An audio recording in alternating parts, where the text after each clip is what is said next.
میرے نبی پاک صلی اللہ علیہ وسلم کی ولادت باسعادت کی عمر مبارک 6 ماہ یا 5 ماہ تھی، تو آپ اپنی والدہ کے ساتھ اپنے والد محترم کی قبر مبارک کی طرف جا رہے تھے۔ مقامی ابواب پر پہنچے اور جب وہاں پہنچے آپ کی بیمار تھے۔ آپ کا مقامی ابواب کے قریب آپ کا وصال ہوا، اور وصال ہونے سے پہلے جو آپ نے کلمات ارشاد فرمائی، آپ نے ایمن کو کہا کہ میرے لال کو لے کے چلے جاؤ۔ میرے نبی پاک صلی اللہ علیہ وسلم اپنی والدہ محترمہ کے قریب بیٹھ کھڑے ہیں اور اپنی والدہ کا چہرہ مبارک تک رہی ہیں، اور بچپن کا عالم ہے۔ جب والدہ کا وصال ہو رہا ہے، والدہ نے جو چند کلمات کہے ہیں، اگر آپ کا ذوق ہے تو پھر آپ کو سنا دیتا ہوں۔ آپ نے عرض کیا، پیارے بیٹے، دو جہانوں کے سردار محمد مصطفیٰ صلی اللہ علیہ وسلم کی نگاہی محبت سے دیکھا، اور چند عربی اشعار جو تھے میں اس کا ترجمہ آپ لوگوں کے سامنے پیش کروں گا۔ اے ستھرے لڑکے، اللہ تجھے برکت رکھے،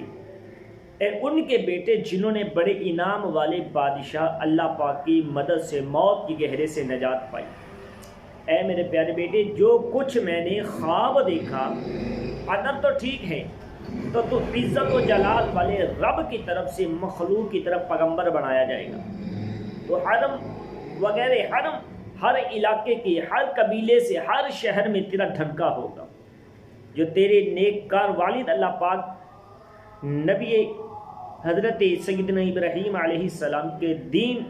ہے، تو میں اللہ پاک کی قسم دے کر تجھے بتوں سے منع کرتی ہوں۔ آپ کہتی ہیں کہ میں نے قسم دے کر تمہیں بیٹا منع کرتی ہوں کہ بتوں سے منع رہنا، بتوں کے قریب نہ جانا، ابراہیم کے دین کو بھی نہ چھوڑنا، بتوں کے قریب نہیں جانا، اور ان قوم کے ساتھ دوستی مت کرنا جو بتوں کے پجاری ہیں۔ لیکن آخر میں جو آپ نے جو بات کی ہے، فرمایا میرے آقا علیہ الصلوۃ والسلام جب والدہ محترمہ کی یہ باتیں سن رہے ہیں، آنکھوں سے آنسو جاری ہو جاتے ہیں۔ جب آنکھوں میں آنسو جاری ہوتے ہیں تو ماں کے چہرے مبارک پر جب آنسو ٹپکتا ہے، تو میرے نبی پاک صلی اللہ علیہ وسلم نے کی والدہ محترمہ آنکھ کھولتی ہیں اور کھول کر اپنے دوپٹے سے محبوب کے آنسوؤں کو صاف کرتی ہیں۔ جب صاف کر کے کہتی ہیں بیٹا اس کو، مفتی احمد یار خان نعیمی رحمۃ اللہ، مفتی احمد یار خان فرماتے ہیں، حضرت بی بی آمنہ اس کی بیماری میں میرے آقا علیہ الصلوۃ والسلام کہ جب چہرہ مبارک صاف کیا تو آپ نے جو تاریخی بات کی، فرمایا بیٹا دنیا مرے گی مگر میں کبھی نہیں مروں گی، دنیا مرے گی مگر میں کبھی نہیں مروں گی، اس لیے کہ تم جیسا بیٹا چھوڑ کے جا رہی ہوں۔ بیٹا مشرق سے لے کے مغرب تک، شمال سے لے کر جنوب تک، دنیا کے ہر کونے پر، دنیا کے ہر خطے پر یہ حضور بیٹا آپ کا نام ہوگا۔ جہاں آپ کا نام سلامت رہے گا وہاں تیری والدہ کا نام بھی سلامت رہے گا، تیرا نام بھی زندہ رہے گا، اور تو بھی زندہ ہے، میرا نام بھی زندہ رہے گا، میں بھی زندہ رہوں گی، میں مر کے بھی نہیں مروں گی۔ اس لیے تو کسی شاعر نے بہت پیاری بات کی ہے، صدقے تجھ پہ ہوں دل و جاں آمنا، صدقے تم پر ہو دل و جاں آمنا، تم نے بخشا ہم کو ایمان آمنا، جو ملا جس کو ملا تم سے ملا، دین و ایمان علم عرفان آمنا۔ آئے عاشقان میرے اسلامی بھائیوں، ہر ایک کو اپنے ماں باپ سے بہت پیار ہوتا ہے،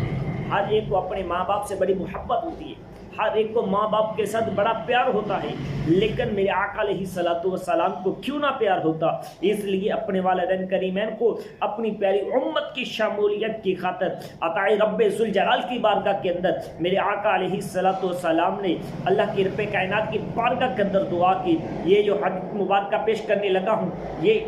آپ کو